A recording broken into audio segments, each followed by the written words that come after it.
Good morning, Hobart High School, and welcome to today's Power Hour edition of Employability Skills. Today's is self-discipline, and I subtitled it, Making Good Choices Despite Your Changing Conditions or Moods. So let's get right into it. We've all heard the phrase self-discipline before, and I bet in elementary school and middle school and so forth, self-discipline always meant like behaving or doing the right thing or things like that. There's a little more to it than that. Let's look at what the dictionary has to say about it. It says the ability to control one's feelings, and I highlighted some parts that I want you to really pay attention to. It's the ability to control one's feelings and overcome one's weaknesses, the ability to pursue what one thinks is right despite temptations to abandon it. That's way more important than just behaving. Okay, and it's a bigger concept than just something that's in school. And again, these are employability skills. This is something that your future employers are going to be looking for: self-discipline. If mastered, particularly in the employment scenario, your success can be limitless. Someone that's self-disciplined, someone that's self-guided, self-motivated, intrinsically motivated to do the right things, there really is no limit to your potential. It doesn't matter where you come from. It doesn't matter what your conditions were growing up. And it doesn't matter what you think your weaknesses are. If you practice self-discipline, you're going to be successful. And again, I put here that you're more likely to be hired for the job, promoted in your job, and then most importantly, satisfied in your work. Someone that's self-disciplined and does the right things at their job is generally satisfied with their job. And that's what we want here. It says self-discipline gives you control over your consequences. Whenever I hear the phrase self-discipline, I like to think of consequences. And consequences are not good or bad. Okay, that's up to you. Look at some different ways that consequences are connected to self-discipline, and ways that, if you don't practice self-discipline, you're going to get the discipline no matter what, aka the consequences. The way you treat your body, both physically and mentally, that's an easy example when you think of self-discipline, okay, and consequences associated with it, whether it be eating properly or not. Whether it be putting things into your body that enrich it and make it better, or putting things into your body that are harmful, like drugs and alcohol. Okay. The habits you form toward being a good student and worker, the relationships you maintain with your family or significant other, and then your personal day-to-day happiness. All of these things are related to self-discipline, but whether you practice it or not, you're going to receive consequences one way or another. I want you to be in control of your consequences, and I want you to be in control of the discipline in your life, self-discipline. I like to substitute the word consequences for discipline because the consequences of your choices will happen no matter what, but who do you want to be in charge?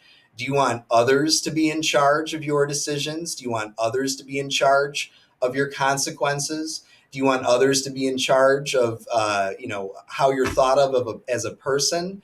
No, you'd like to be in charge. You guys don't like it when you don't get to make decisions, and you guys don't like it when you don't have choices, and you guys don't like it when someone else is trying to tell you what to do. Someone who practices self-discipline gets to avoid all those things as much as possible in life, and I think that leads to happiness. I say here, in fact, the biggest things that it leads to: choices, happiness, and freedom. That's what you get when you practice self-discipline. I do want to turn things over to Mrs. Schuneman right now, co-principal. She wants to talk about how self-discipline connects with emotion. So I'm going to turn it over to her now. Good morning. Happy Monday, everybody. So I just want to talk about self-discipline and emotion. And, as I was researching a little bit, I found some comments by retired Top Gun pilot David Burke, who says that in Hollywood, the home team wins the game thanks to the coach's inspirational speech, and the troops hold the line thanks to the general's heroic sermon.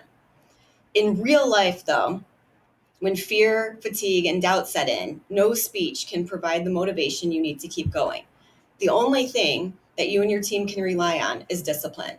And think about, when you're watching a team, you're part of a team, think about all of the things that you belong to. I think a lot about our JROTC students and just the self-discipline that I see in them. And surely they can't be that motivated all the time. It's self-discipline.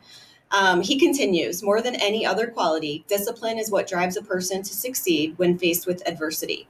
And that's what the real world is, adversity. And lastly, I loved this quote that he had: discipline is what drives you to do the work you don't enjoy, but it is required. Discipline conquers fear.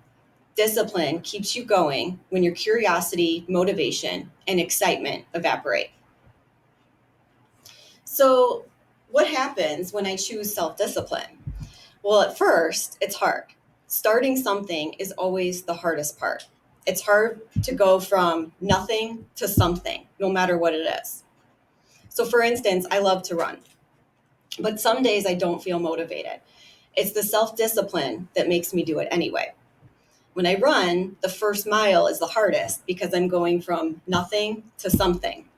It's my self discipline that keeps me from quitting before I'm out of my driveway, because I usually do want to quit before I'm out of my driveway. But once I get that first mile in, the dopamine kicks in. I start to feel proud of myself for getting up and lacing my shoes up. I start to feel happy thanks to the dopamine being released in my brain. Look it up. That is a real thing, and it's easy to get.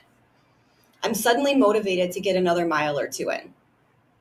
When I choose self discipline, I'm rewarded with positive thoughts. I start to feel good about myself. I'm proud. When I don't have the emotion of motivation, I can rely on self discipline to get the job done anyway. I'm immediately rewarded with positive emotions, even that elusive emotion of motivation. So, how do I get started? Here's the thing, and this is probably the most disappointing fact of all: there's no trick, no strategy, and no hack. You just have to start. And again, going from nothing to something is difficult. When you're not motivated, it's hard to start. And so, one of the things that I always say to myself or my kids, and obviously you guys, is guess what? We can do hard things. When we lose our way, we just have to start again. That's it. Start. The good news is that the rewards come quickly. I promise. Try it out. I'm going to send it back to Mr. Whiteman. Thanks, Mrs. Schuneman. And again, the best part, and it's going to be a good transition to what we're about to talk to you about, is that, when it comes to self-discipline, it involves so much choice. And that can be the difficult thing, is that we're so used to, I think, in society, where if you have a problem, there's just, we're always looking for an easy solution. If you have a problem, just Google it, you could solve it. If you have a medical issue, just take a pill, you could solve it. Well, with self-discipline, there is no trick, there is no quick fix, there's no simple thing to do. It can take many, many hours, days, weeks, even years to develop some of these good habits. But it doesn't mean that they're not worth doing.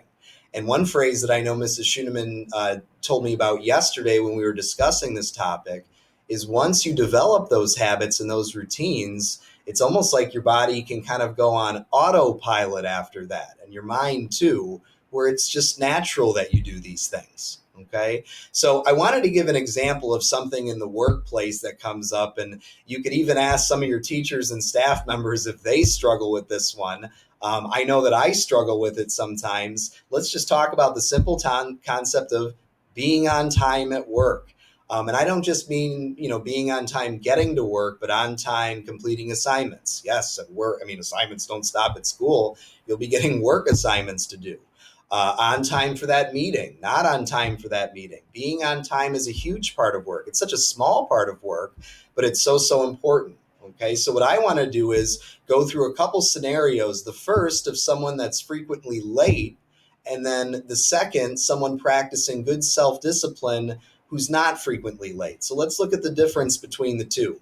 And whenever I talk about any of these concepts, employability skills, what you can also translate for what you should be doing here at school, I always relate it to stress, because stress is probably, for most of you, one of your biggest obstacles in life. And self-discipline reduces stress. But let's look at someone that's late frequently. Let's go through it. You set your alarm, but you hit the snooze multiple times. Does that sound familiar? Until you barely have enough time to get ready. You only have time to shower, get dressed, and run out the door. Hopefully you have time to shower, okay? But maybe just get dressed and run out the door. This creates a morning of panic, and stress, high anxiety. You have no time for exercise or proper diet in the morning. You have no time to talk to your family. Already late, you drive directly to work, acting like every single red light is just designed to slow you down.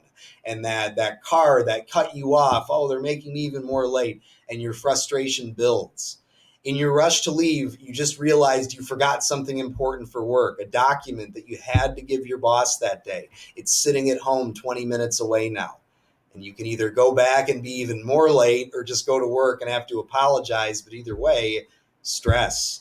You arrive late in front of your coworkers. They see you come late. Your boss sees you come late. And that's that awful feeling of knowing, oh boy, all eyes are on me and I'm not doing the right thing. You might try to laugh it off a little bit, but it makes you feel guilty and panicked. And then you might be dreading all day knowing that it's like, gosh, my boss saw me for the third time this week coming late.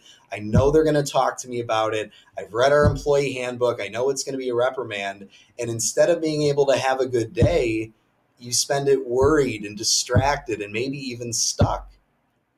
And why? Just because you're late. But let's flip it. Let's talk about being on time. You set your alarm well in advance and get up the first time. My trick is to set my phone across the room so I have to get up. And I do not make my alarm polite. I make it very annoying. I think right now it's an air raid siren. But what does that give me if I get up early? Now I have choices. I don't have to just be stuck on this path of being worried and hurrying and running to work. I'm up early. Now I have choices. I can take a shower. I get dressed. I could pause for a minute for coffee. I could read the news. I could put some finishing touches on that assignment I told you about earlier that's due today. I could talk to family, exercise, journal, music, whatever makes me feel happy. And I get to feel happy before I have to go into work, which could be a place of unhappiness. Having plenty of time, you can enjoy music on the way to work, maybe even pick up another coffee. I love coffee. If anyone wants to be my friend, just get me a cup of coffee, please. Starbucks, no Dunkin' Donuts, sorry. You can call a friend or family member on the way to work. Your work materials are organized and ready to go. Instead of being worried that you don't have something or don't have something done, you have it ready, organized, and you can't wait to show people the work that you did. And it makes you calm and confident on the way to work. You arrive early, which is noticed by your boss and coworkers when done with consistency. And when you hear that comment someday, man, that guy's always the first guy into work, and that makes you feel good. And that sends signals to everybody around you that not only are you a good worker, but maybe someday you want to have your boss's job. And you're able to start your day free of guilt, stress, frustration, negativity, etc. And guys, all we're talking about is just tardiness. Being on time. Yes, we can relate it to school, not being on time to classes and so forth. But more importantly, just this simple act of self-discipline can be life-changing. And that's just one thing. That's one example. So again, I wanted to harp on the choices and freedoms it gives you. It says self-discipline is a demonstration to the world that you don't need to be watched over and told what to do. And doesn't that sound great? You guys do not like to feel like you're being watched over and hounded by staff members. You guys don't like to feel that you're watched over and hounded by your parents. You want to be able to make choices and decisions and have self-discipline enough where people trust you to make your own choices and decisions that you want to do. And that's a much better feeling than being told what to do. And that's not just for work. That you can see how that easily applies for school as well. I like to point out too, our country was founded on the concept of governance. And to me, that's just self-discipline. It's the idea that we as human beings, when we get in good habits and have control over our emotions and make good choices, that we don't need a lot of oversight and that we are allowed to have more freedom and choice in that way. A lack of self-discipline demonstrates that choices need to be made for you. You need to be watched and checked upon. You can't be trusted. In the workplace, managers get very frustrated with these employees, the ones that don't do things on their own, that constantly have to be told what to do, and when given something to do, can't be trusted that they're going to do it. Self-discipline. And the last thing I want to talk about is the difference between extrinsic motivation and intrinsic motivation. If you look at the root words there, the EXT and the INT, that's the main difference there, where one comes from the outside and the other comes from the inside. Like Mrs. Schuneman discussed, motivation is a feeling that can come and go, and that's why we need to practice self-discipline to go against choices that lead to unhappiness.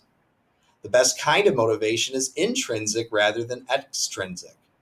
Extrinsic motivation relies on outside forces to motivate you into making positive decisions. This is pretty useful for very young children. Okay, I hate to use I'm sure some of you have younger siblings. How about potty training? Okay, or the days where you might have gotten a treat for just using the bathroom.